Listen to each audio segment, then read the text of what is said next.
How did the U.S. launch its biggest revenge attack against Iran following the deaths of 3 American soldiers in Jordan? Well, they didn't just send drones.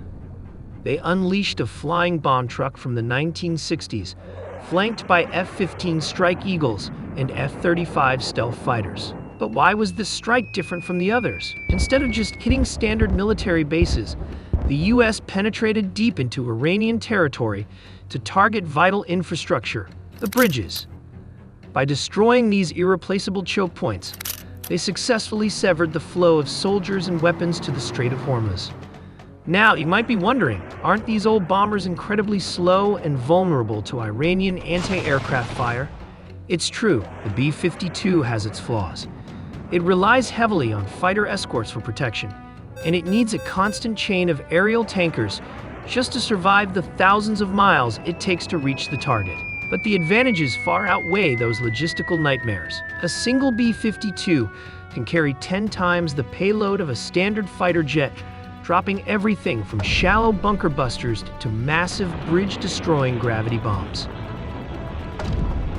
When the United States confirmed that 3 American service members had been killed by Iranian proxies in Jordan and Iraq, the U.S. military was out for revenge. They called upon a massive Cold War-era bomb truck.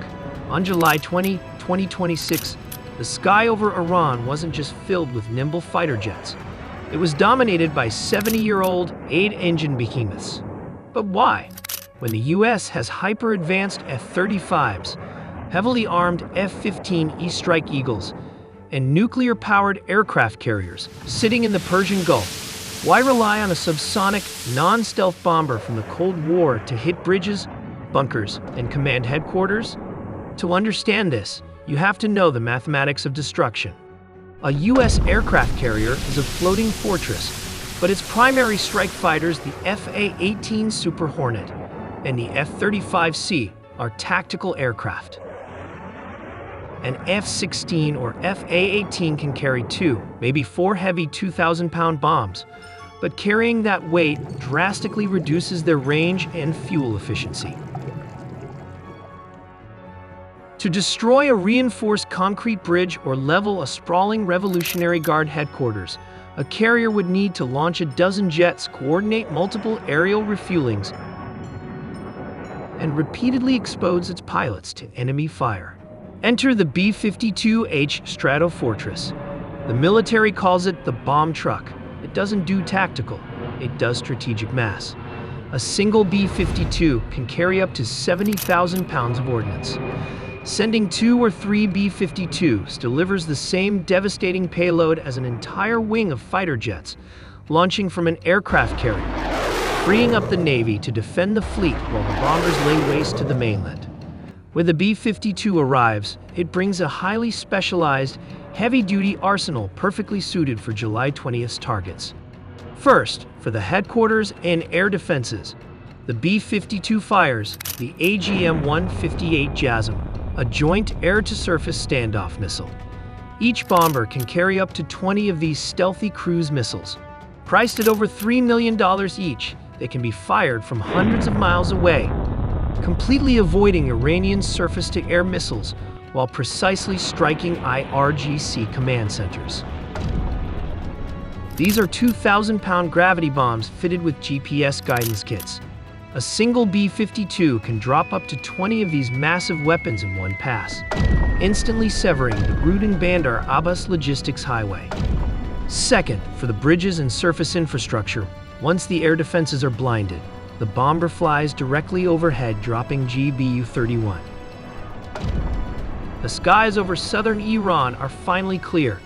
With enemy air defenses neutralized, a B-52 bomber assumes its role as a high-altitude bomb truck, cruising unharassed at 40,000 feet.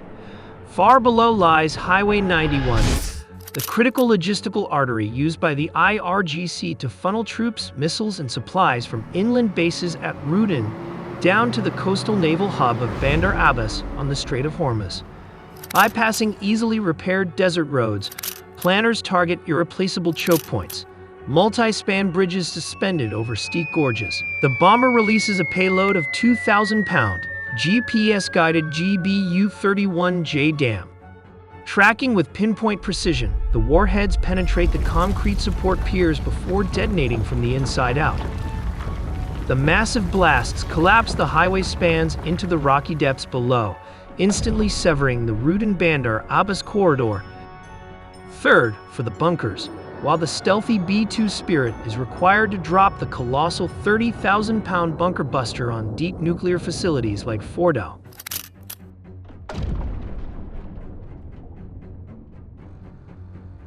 The B-52 handles shallower underground missile silos like those in Tabriz using the GBU-72 Advanced 5K Penetrator. This 5,000-pound bomb is designed specifically to smash through reinforced concrete before detonating. But the B-52 has a fatal flaw. It is completely defenseless. It is massive, it is slow, and it has a radar cross-section the size of a barn. If a B-52 flew into Iranian airspace alone, it would be instantly targeted by S-300 air defense systems or intercepted by Iranian MiG-29s. That is why a bomber never flies alone. It travels inside a group of fighter jets. But how does the B-52 strike package works? To escort the vulnerable B-52 to its target, the U.S. deploys a multi-layered armada. Stealth F-35 Lightning fly ahead using advanced electronic warfare to jam and blind Iranian radar networks. Flanking the bomber are heavily armed F-15E Strike Eagles, ready to intercept any scrambling enemy aircraft. However, the biggest hurdle is logistical. Launching a B-52 from remote bases in the UK, Diego Garcia, or the US requires a massive fuel supply. They can also be launched off directly from Barksdale Air Force Base in Louisiana, flying a grueling 7,000-mile non-stop journey. Arriving in the Middle East 15 hours later, these massive Cold War relics were starving for fuel. Because a bomber cannot survive that global transit alone, the U.S. scrambled fleets of KC-135 and KC-46 aerial tankers. Operating right on the edge of Iranian radar, they formed a highly vulnerable floating gas station to keep the bombers and their fighter escorts in the sky. Flying a bomber 7,000 miles sends a deafening message to Tehran. Using a B-52 is psychological warfare. When the U.S. wants to eliminate a single target, they would send a drone. When they want to dismantle a military and avenge fallen soldiers, they send the Stratofortress. So how did the U.S. use the other military assets for its largest revenge attack against Iran?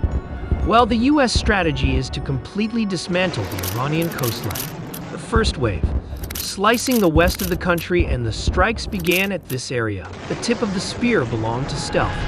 U.S. Air Force F-35, a Lightning II, slipped past early warning radars to suppress enemy air defenses, clearing the corridors for heavy payloads delivered by B-2 Spirit bombers and F-15E Strike Eagles. The strikes began in the west, targeting the surface-to-air missile batteries and coastal surveillance networks guarding the region's critical infrastructure. With the radar shield pierced, the assault moved south to Bandar Abbas. From standoff ranges, U.S. aircraft deployed the GM-158 cruise missiles, obliterating command and control networks. At the Strait of Hormuz waterline, the U.S. wants to degrade the Iranian Mosquito boats fleets guarded by Zu-23 autocannons on the piers. As American F-15 Strike Eagles approached, the manual anti-aircraft guns fired blindly into the night, aiming at ghosts. From miles above and safely out of range, the jets released a swarm of GBU-39 small-diameter bombs. Because these glide bombs are so compact, a single F-15 could assign a unique GPS coordinate to every single boat and gun emplacement in one devastating pass. In minutes, the harbor was reduced to a burning graveyard, completely neutralizing the swarm before a single boat could reach open water. Further east at the port city of Sirak, the mission shifted to neutralizing immediate threats to commercial shipping. The U.S. dropped 500-pound JDAMs using the F-15E Strike Eagle on hardened military logistics infrastructure and coastal surveillance assets tucked into the rugged coastline. By destroying these launch sites, the U.S. effectively degraded Iran's ability to enforce a blockade on the 21-mile-wide maritime choke point. Then there is Konarak and Chabahar. Deep into the east, the offensive didn't stop at the Strait of Hormuz. It extended deep into the Gulf of Oman, striking the southern port cities of Konarak and Chabahar in Sistan and Baluchistan province. The jets then dropped Bu-39s as explosions tore through missile sites. For more original videos, check out the links here.